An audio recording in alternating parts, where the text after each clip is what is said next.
In this video, I'm going to be showing you exactly how to use every single recording method in Hotdogs, Horseshoes, and Hand Grenades. If you are a budding creator and you want to learn how to record in the best way possible, this is the exact video for you. So, how do we record in H3VR? First, get your left or right controller, look in at your wrist, and in here you're going to see a bunch of options. Go to Spawn Spectator panel, press the trigger to select it, and this panel will appear. By default, it will be a little bit different. I'm not going to change it back to the default because it'll mess with my settings. But basically, there's a couple different options that you can do from here. You can press the grip button to have it stay here, and you won't have to worry about moving it around. So let's just go from the top all the way down. Player body basically just means it will enable your player body. So it's hard to see in this environment. I'm going to be using the Spectator camera as an example just to show you. So this is the player body, and this video will be completely void of mods. This is an entirely vanilla experience, no mods whatsoever.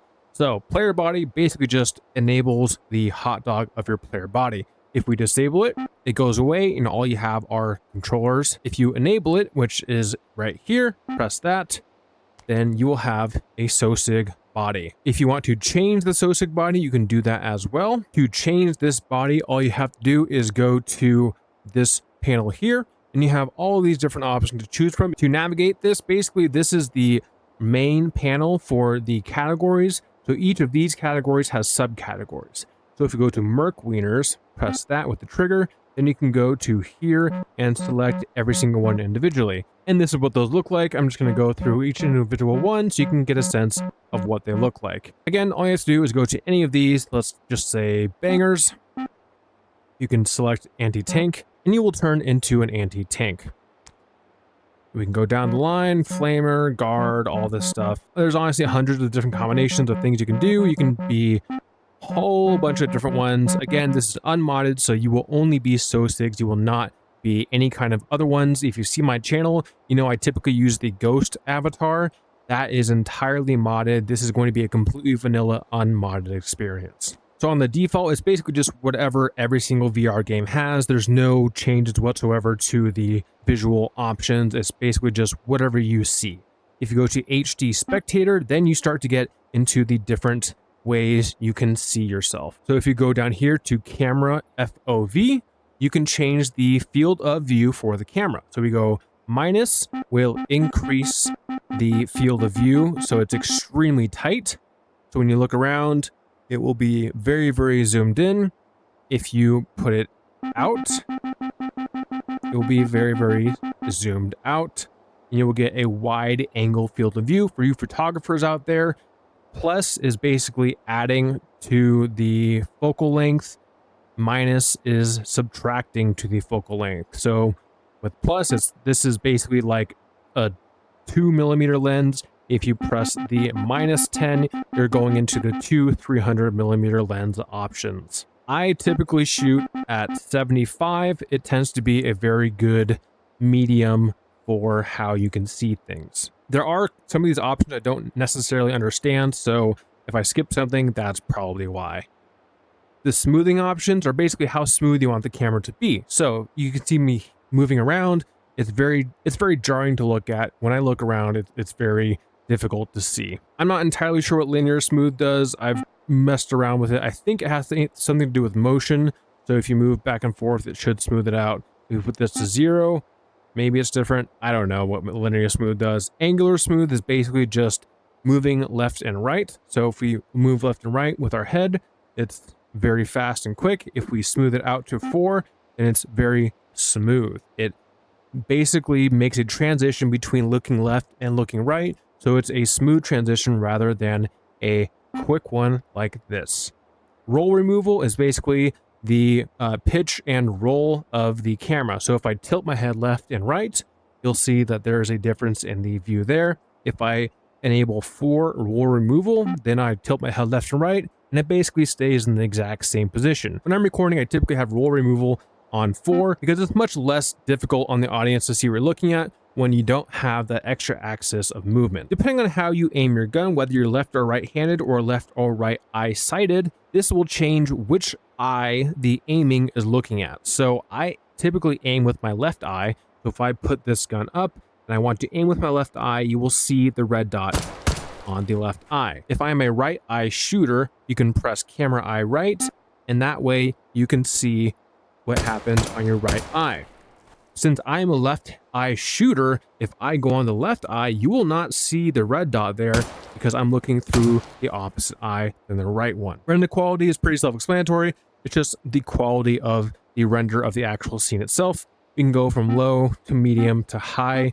You may or may not see a difference on this. There's a couple different options for the actual views. You can do third person, and I will enable my body for this just so you can get an idea of what it looks like. This is third person. You can see from the third person perspective of your character. If you want to change how this looks, you can go to rearward distance or side offset distance. This basically just chooses how far away the camera is from your character.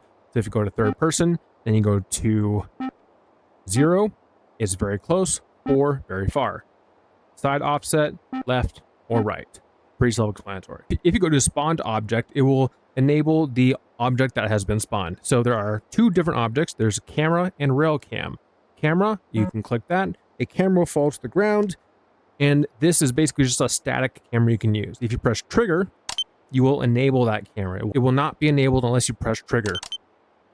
If you have multiple cameras, pressing trigger will switch between the two. So if I enable spawned object, I want to trigger this one, and then I have the other one in front of me, I can trigger that one, and it will swap between the two cameras depending on which one you want to use. These are completely spawn lockable, so if I just let go, it will stay in place and I can move around. This is really good if you want to get a third person or even a fourth person perspective when you're entering room or fighting. I haven't really been able to get SOSIC view to work.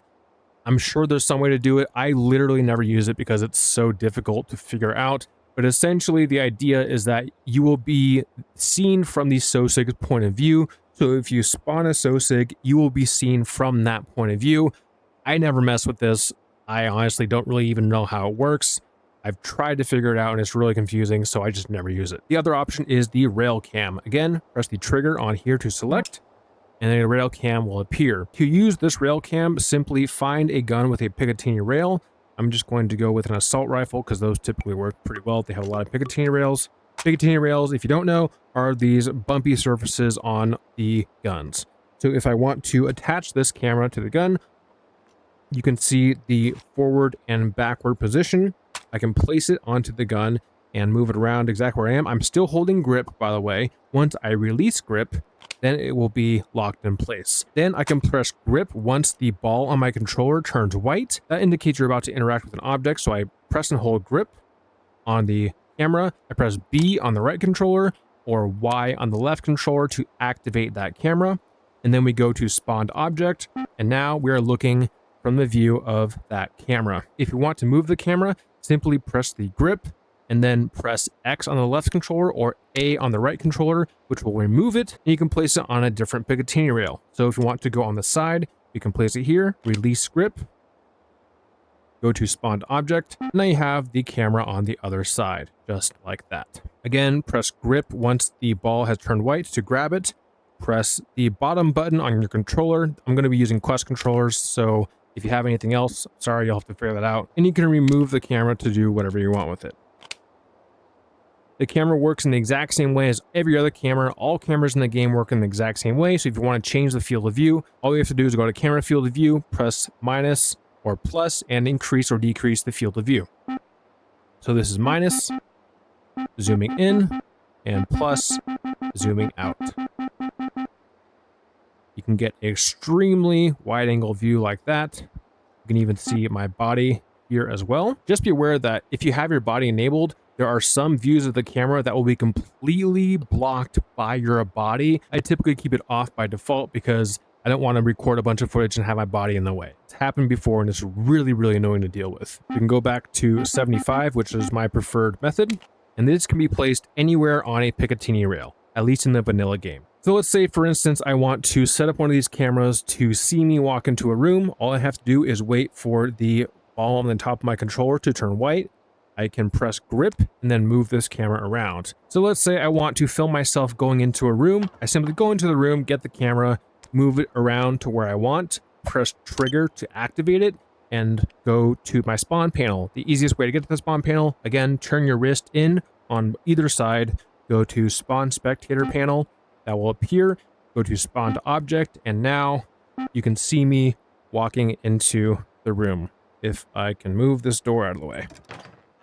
Oh, come on. There we go. Okay. So now you have a complete opposite perspective of where you are.